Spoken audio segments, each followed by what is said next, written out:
3. Pepe Rey. Antes de pasar adelante conviene decir quién era Pepe Rey y qué asuntos le llevaban a Orbajosa. Cuando el brigadier Rey murió en 1841, sus hijos Juan y Perfecta acababan de casarse. Esta con el más rico propietario de Orbajosa, aquel con una joven de la misma ciudad. Llamábase el hermoso de Perfecta don Manuel María José de Polentinos, y la mujer de Juan, María Polentinos. Pero a pesar de la igualdad de apellido, su parentesco era un poco lejano, y de aquellos que no coge un calco. Juan Rey era insigne jurisconsulto graduado en Sevilla, y ejerció la abogacía en esta misma ciudad durante 30 años con tanta gloria como provecho. En 1845 era ya viudo, y tenía un hijo que empezaba a hacer diabluras. Solía tener por entretenimiento el construir con tierra en el patio de la casa viaductos, malecones, estanques, presas, acequias, soltando después el agua para que entre aquellas frágiles obras corriese. El padre le dejaba hacer y decía: «Tú serás ingeniero». Perfecta y Juan dejaron de verse desde que uno y otro se casaron, porque ella se fue a vivir a Madrid con el opulentísimo Polentinos, que tenía tanta hacienda como buena mano para gastarla. El juego y las mujeres cautivaban de tal modo el corazón de Manuel María José, que habría dado en tierra con toda su fortuna si más pronto que él para derrocharla no estuviera la muerte para llevárselo a él. En una noche de orgía acabaron de súbito los días de aquel ricacho provinciano, tan vorazmente chupado por las sanguijuelas de la corte y por el insaciable vampiro del juego. Su única heredera era una niña de pocos meses. Con la muerte del esposo de Perfecta se acabaron los sustos en la familia, pero empezó el gran conflicto. La casa de Polentinos estaba arruinada, las fincas en peligro de ser arrebatadas por los prestamistas, todo en desorden, enormes deudas, lamentable administración en Orbajosa, descrédito y ruina en Madrid. Perfecta llamó a su hermano, el cual, acudiendo en auxilio de la pobre viuda, mostró tanta diligencia y tino que al poco tiempo la mayor parte de los peligros habían desaparecido. Principió por obligar a su hermana a residir en Orbajosa, administrando por sí misma sus vastas tierras, mientras él hacía frente en Madrid al formidable empuje de los acreedores. Poco a poco fue descargándose la casa del enorme fardo de sus deudas, porque el bueno de don Juan Rey, que tenía la mejor mano del mundo para tales asuntos, lidió con la curia, hizo contratos con los principales acreedores, estableció plazos para el pago, resultando de este hábil trabajo que el riquísimo patrimonio de Polentino saliese a flote y pudiera seguir dando por luengos años esplendor y gloria a la ilustre familia. La gratitud de Perfecta era tan viva que al escribir a su hermano desde Orbajosa, donde resolvió residir hasta que creciera su hija, le decía entre otras ternezas: «Ha sido más que hermano para mí, y para mi hija más que su propio padre. ¿Cómo te pagaremos ella y yo tan grandes beneficios? Ay, querido hermano mío, desde que mi hija sepa discurrir y pronunciar un nombre, yo le enseñaré a bendecir el tuyo. Mi agradecimiento durará toda mi vida. Tu hermana indigna siente no encontrar ocasión de mostrarte lo mucho que te ama y de recompensarte de un modo apropiado a la grandeza de tu alma y a la inmensa bondad de tu corazón». Cuando esto se escribía, Rosarito tenía 2 años. Pepe Rey, encerrado en un colegio de Sevilla, hacía rayas en un papel, ocupándose en probar que la suma de los ángulos interiores de un polígono vale tantas veces 2 rectos como lados tiene menos 2. Estas enfadosas perogrulladas le traían muy atareado. Pasaron años y más años. El muchacho crecía y no cesaba de hacer rayas. Por último, hizo una que se llama De Tarragona a Montblanc.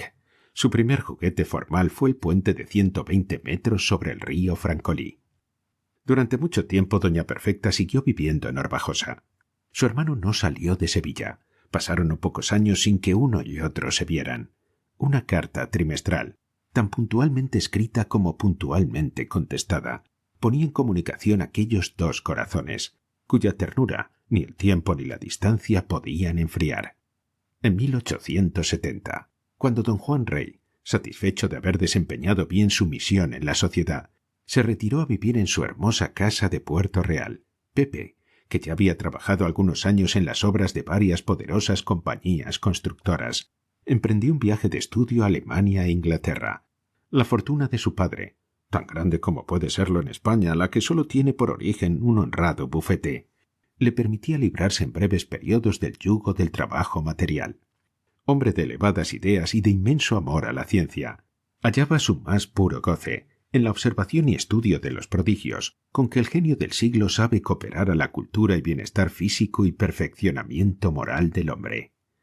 Al regresar del viaje, su padre le anunció la revelación de un importante proyecto, y como Pepe creyera que se trataba de un puente, dársena, o cuando menos saneamiento de marismas, sacóle de tal error don Juan manifestándole su pensamiento en estos términos. Estamos en marzo y la carta trimestral de Perfecta no podía fallar. Querido hijo, léela, y si estás conforme con lo que en ella manifiesta esta santa y ejemplar mujer, mi querida hermana, me darás la mayor felicidad que en mi vejez puedo desear. Si no te gustase el proyecto, deséchalo sin reparo, aunque tu negativa me entristezca, que en él no hay ni sombra de imposición por parte mía. Sería indigno de mí y de ti que esto se realizase por coacción de un padre terco. Eres libre de aceptar o no, y si hay en tu voluntad la más ligera resistencia, originada en ley del corazón o en otra causa, no quiero que te violentes por mí. Pepe dejó la carta sobre la mesa, después de pasar la vista por ella, y tranquilamente dijo: «Mi tía quiere que me case con Rosario». «Ella contesta aceptando con gozo mi idea», dijo el padre muy conmovido. «porque la idea fue mía. Sí, hace tiempo que la concebí. Pero no había querido decirte nada, antes de conocer el pensamiento de mi hermana. Como ves, Perfecta acoge con júbilo mi plan. Dice que también había pensado en lo mismo, pero no se atrevía a manifestármelo, por ser tú. ¿No ves lo que dice?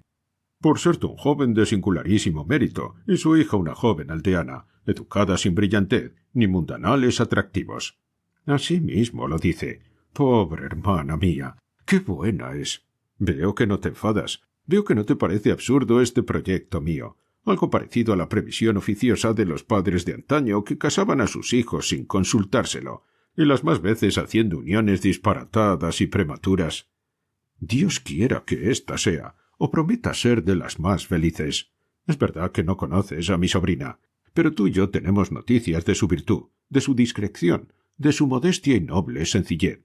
Para que nada le falte, hasta es bonita. Mi opinión, añadió festivamente, es que te pongas en camino y pises el suelo de esa recóndita ciudad episcopal, de esa urbs augusta, y allí, en presencia de mi hermana y de su graciosa Rosarito, resuelvas si ésta ha de ser algo más que mi sobrina. Pepe volvió a tomar la carta y la leyó cuidadosamente. Su semblante no expresaba alegría ni pesadumbre. Parecía estar examinando un proyecto de empalme de 2 vías férreas. «Por cierto», decía don Juan, «que en esa remota Arbajosa, donde, entre paréntesis, tienes fincas que puedes examinar ahora, se pasa la vida con la tranquilidad y dulzura de los idilios. ¡Qué patriarcales costumbres! ¡Qué nobleza en aquella sencillez! ¡Qué rústica paz virgiliana! Si en vez de ser matemático fueras latinista, repetirías al entrar allí el ergo tua rura manebunt. ¡Qué admirable lugar para dedicarse a la contemplación de nuestra propia alma y prepararse a las buenas obras! Allí todo es bondad, honradez. Allí no se conocen la mentira y la farsa, como en nuestras grandes ciudades. Allí renacen las santas inclinaciones que el bullicio de la moderna vida ahoga. Allí despierta la fe dormida y se siente vivo impulso indefinible dentro del pecho, al modo de pueril impaciencia que en el fondo de nuestra alma grita: «¡Quiero vivir!». Pocos días después de esta conferencia, Pepe salió de Puerto Real. Había rehusado meses antes una comisión del gobierno para examinar, bajo el punto de vista minero, la cuenca del río Nahara en el valle de Arbajosa. Pero los proyectos a que dio lugar la conferencia referida le hicieron decir: «Conviene aprovechar el tiempo. Sabe Dios lo que durará ese noviazgo y el aburrimiento que traerá consigo». Dirigióse a Madrid, solicitó la comisión de explorar la cuenca del Nahara. Se la dieron sin dificultad, a pesar de no pertenecer oficialmente al cuerpo de minas.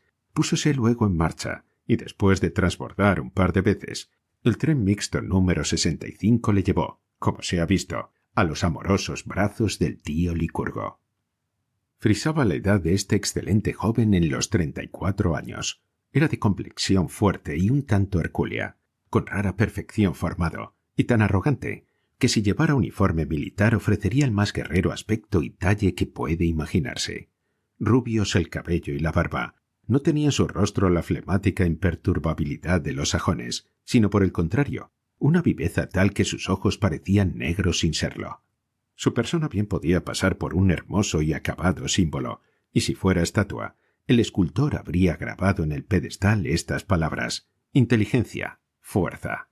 Si no en caracteres visibles, llevábalas él expresadas vagamente en la luz de su mirar, en el poderoso atractivo que era don propio de su persona, y en las simpatías a que su trato cariñosamente convidaba. No era de los más habladores, solo los entendimientos de ideas inseguras y de movedizo criterio propenden a la verbosidad. El profundo sentido moral de aquel insigne joven le hacía muy sobrio de palabras en las disputas que constantemente traban sobre diversos asuntos los hombres del día. Pero en la conversación urbana sabía mostrar una elocuencia picante y discreta, emanada siempre del buen sentido y de la apreciación mesurada y justa de las cosas del mundo.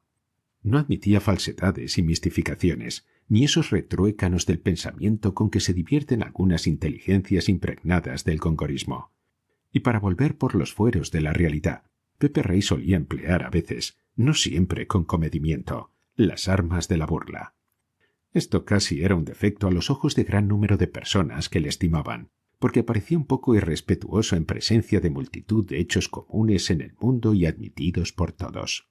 Fuerza es decirlo, aunque se amengüe su prestigio. Rey no conocía la dulce tolerancia del condescendiente siglo, que ha inventado singulares velos de lenguaje y de hechos para cubrir lo que a los vulgares ojos pudiera ser desagradable. Así, y no de otra manera, por más que digan calumniadores lenguas, era el hombre a quien el tío Licurgo introdujo en Orbajosa, en la hora y punto en que la campana de la catedral tocaba a misa mayor.